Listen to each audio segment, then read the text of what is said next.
तो स्वागत है आपका दोस्तों एक बार फिर से स्टडी नामक यूट्यूब चैनल पे। मैं कृष्ण चांडिल आज आपके लेके आ गया एक नया वीडियो पुराने वाले टॉपिक पे। कौन सा था हम लोग का टॉपिक चल रहा था अभी हम लोग का द रिवर सिस्टम चल रहा था ना। तो द रिवर सिस्टम में हमने the Himalaya river system complete कर लिया। अब हम द क्या पढ़ेंगे पेनिनसुला रिवर का पहला टॉपिक जो था नर्मदा बेसिन, वो आज इस वीडियो लेक्चर में कवर करेंगे।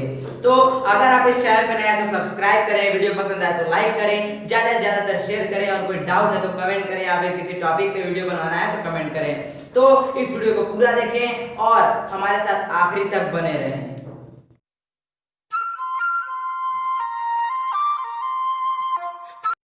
दोस्तों बढ़ते हैं अपने टॉपिक की ओर। हमारा टॉपिक क्या है? The Narmada basin. यानी नर्मदा बेसिन मतलब क्या हुआ कि ये हमारा पेनिनसुला रिवर की जो बुक में एनसीईआरटी बुक में पहली नदी दी गई है, ये बुक एनसीईआरटी के बुक में हम बेसिन को कवर करेंगे।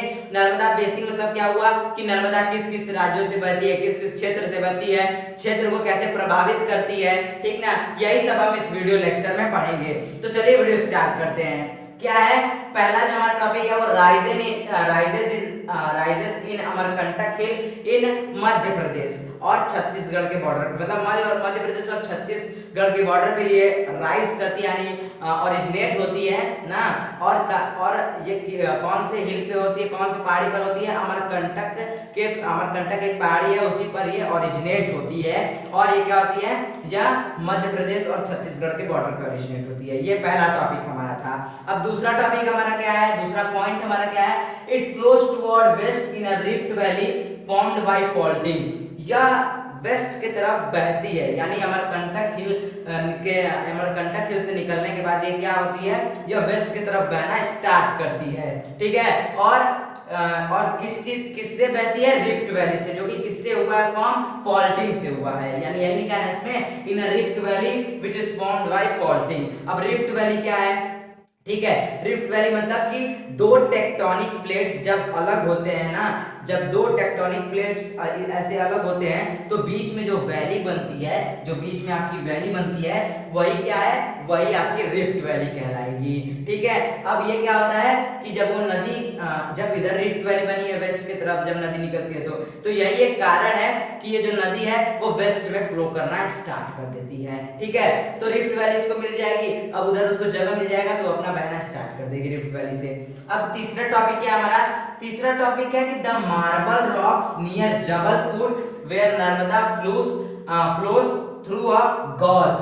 मतलब ये क्या है कि जबलपुर जो इलाका है, जबलपुर जो क्षेत्र है ना, वहां क्या होता है? वहां से जो, और वो क्षेत्र क्या है? वो मार्बल रॉक है, यानी वो नेचुरली व्हाइट मार्बल से बना है। और वो किसके अंदर आता है? वो आता है नर्मदा बेसिन के अंदर, और जो कि किसके पास है? जबलपुर के पास है। जबलपुर एक डिस्ट्रिक्ट है जिसके पास जो है आपका, जिसमें मार्बल रॉक जो की है, और वो क्षेत्र किससे बना है? व्हाइट मार्बल से, नेचुरली व्हाइट मार्बल से बना हुआ है, जो कि नर्मदा बेसिन के अंडर में आता है, नर्मदा बेसिन के अंडर में आता है। और वहां पर नर्मदा एक डीप गॉर्ज से गुजरती है और बहती है, ठीक ना। अब गॉर्ज क्या है? मैंने आपको वीडियो में बताया था बहुत पहले कि गॉर्ज मतलब क्या होता है? दो वैली है, ठीक ना, दो वैली है, उसके बीच में से एक नदी आ रही है, और नदी जब आ रही है तो अपने साथ सेडिमेंट लेके आएगी, और सेडिमेंट जब लेके आती है तो वो जब वैली पाती है तो वैली के दोनों तरफ अपना सेडिमेंट का वो एक दीवार की तरह क्या बना लेती है? एक दीवार टाइप का बना लेती है, मतलब सेडिमेंट से अपना एक दोनों तरफ दीवार के स्ट्रक्चर में अपना एक दीवार टाइप बना लेती है, ठीक है। तो ये तो हमारा हो गया 3 पॉइंट। अब इसके आगे भी कुछ पॉइंट है, उसको हम जल्दी से कवर कर लेते हैं। तो चलिए दोस्तों, इस टॉपिक में कुछ और भी पॉइंट है, उसको भी हम कवर कर लेते हैं। क्या है? चौथा है हमारा धुआंधार फॉल, ठीक ना। धुआंधार फॉल है मतलब धुआंधार जल प्रपात, ठीक ना। अब क्या है यहाँ पे? जब आपको पता है कि जल प्रपात क्या होता है? जब कहीं ऊंचे जगह से जब नदी गिरती है, या फिर ऊंचे पहाड़ से जब नदी गिरती है कहीं नीचे, तो उसी को आप जल प्रपात कहते हैं। तो यानी ये क्या करती है? ये जो नर्मदा है, ये धुआंधार फॉल का भी निर्माण करती है। वहां से आपका जलप्रपात से गिरती है, ठीक ना। और उसका आप फोटो देख लीजिए, ठीक ना। तो ये क्या है, ये हो गया आपका धुआंधार फॉल्स, ठीक है। और क्या है, अब धुआंधार फॉल्स जब है तो आपको पता है कि इससे बिजली उत्पादन का भी आपका यूज किया जाता है, आपने यूज पढ़ा है फॉल्स का।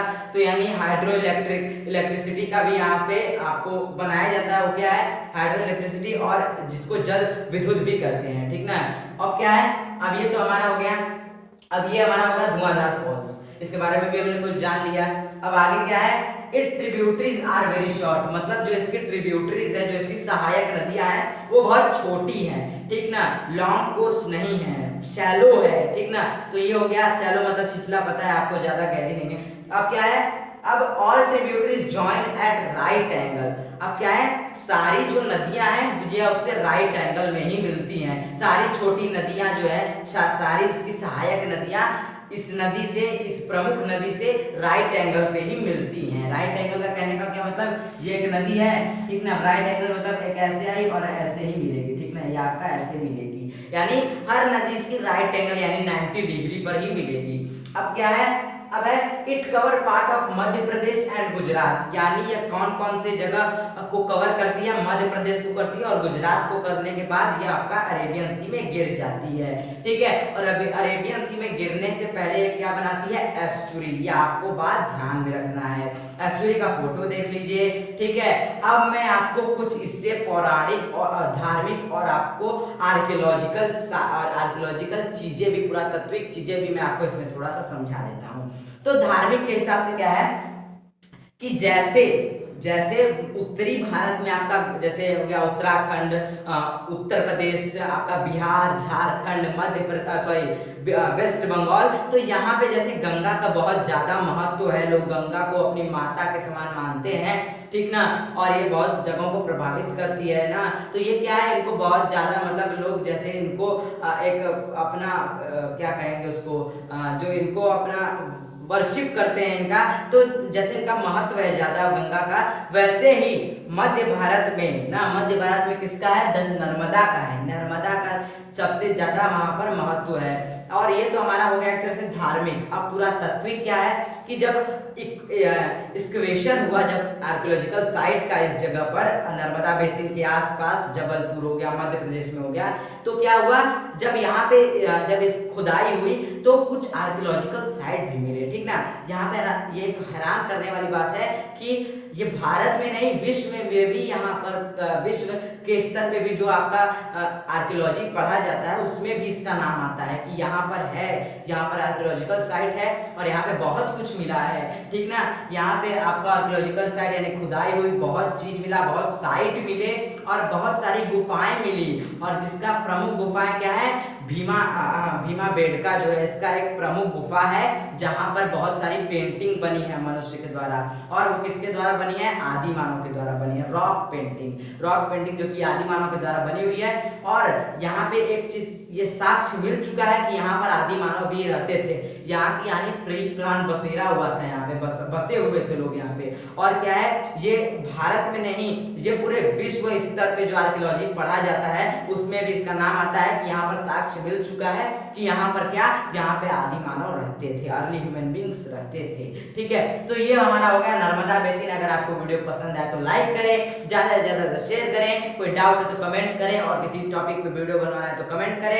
तो आज के लिए इतना ही, धन्यवाद, आपका दिन मंगलमय है, स्टे होम स्टे सेफ।